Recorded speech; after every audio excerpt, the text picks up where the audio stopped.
Hi, I'm Travis with Dupree Plumbing. I'd like to give you a few tips on how to manage your home's plumbing system. We'd also like to offer you a few steps on how to lengthen the life of your system.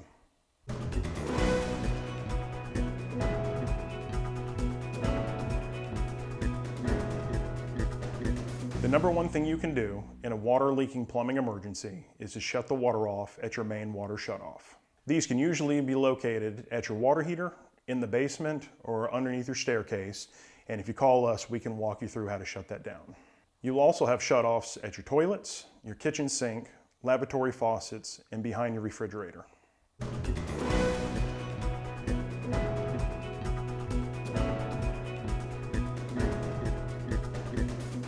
When it gets colder outside, you're going to want to winterize your exterior hose bibs. You will likely have two of these, one in the front and one in the back of your home. Each will have its own shutoff valve inside the home that needs to be turned to the off position. Start by locating the valves, which could be located in several different areas, including by the water heater, underneath the kitchen sink, or by the main water line. After locating the valves, turn the handle to the off position by grabbing the handle and turning clockwise until it stops.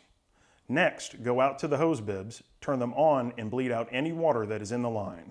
You may have a vacuum breaker attached to the hose bib, which will require you pushing the stem in the middle to one side to allow for the residual water to exit the line.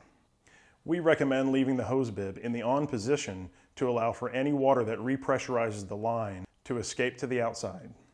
If you find yourself needing to use your hose bibs during the winter, no problem. Just don't forget to go through this process again.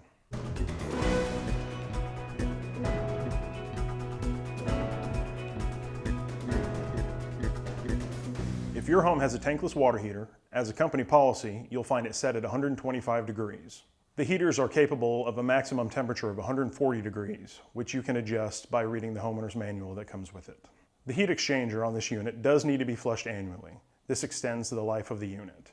Our service department would be glad to help. Just give us a call.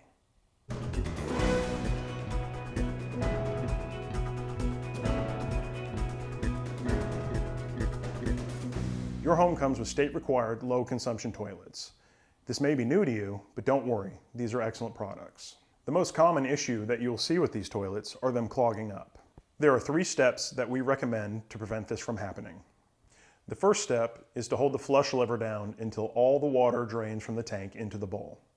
The added water helps clear the bowl and carry the waste more effectively through your plumbing system. Second, use single-ply toilet paper. I know it's not the most popular thing, but it is using half the paper. Finally, we recommend flushing multiple times. The more water you use, the better off you'll be. If you do end up with a clogged toilet, try using a plunger. And if that doesn't work, give us a call.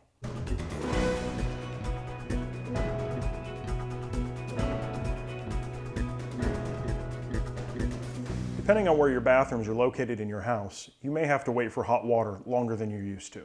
This is mostly due to water-saving devices built into your plumbing fixtures and the distance from your water heater. If you do eventually get hot water, there's typically nothing wrong.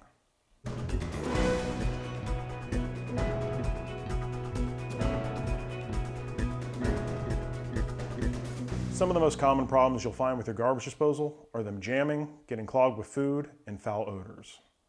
The first sign that your garbage disposal is jammed is when you run it, you only get a humming noise. If this happens, do not continue to run the disposal for risk of damage to the motor. To remedy a jammed garbage disposal, first you'll want to turn the power off to the unit. You'll do this by unplugging the unit or turning off the breaker.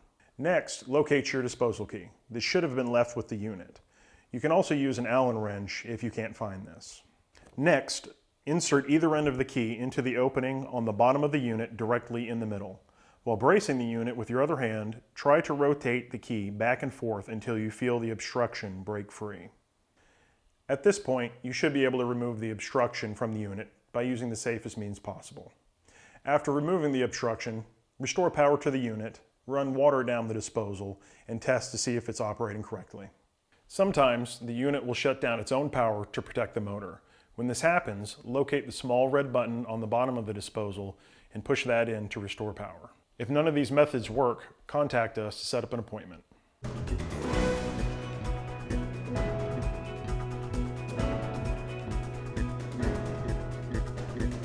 The The best method for eliminating odors coming from your garbage disposal is to run the water, throw about 3 cups of ice down the unit along with some lemon wedges.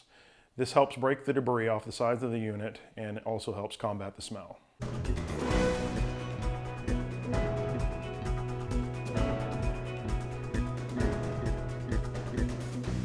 Typically what you'll see is the unit will turn on and run, but the food and water will not go down through the drain.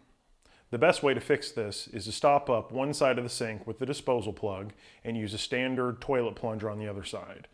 Plunge about 3 times to loosen the debris in the trap. This should fix the problem. If not, give us a call and we'll come out and have a look.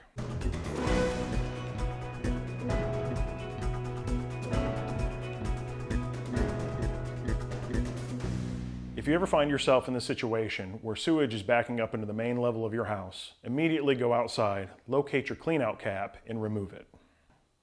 Do not run any water or flush any toilets in the home at this point, and contact us immediately for assistance.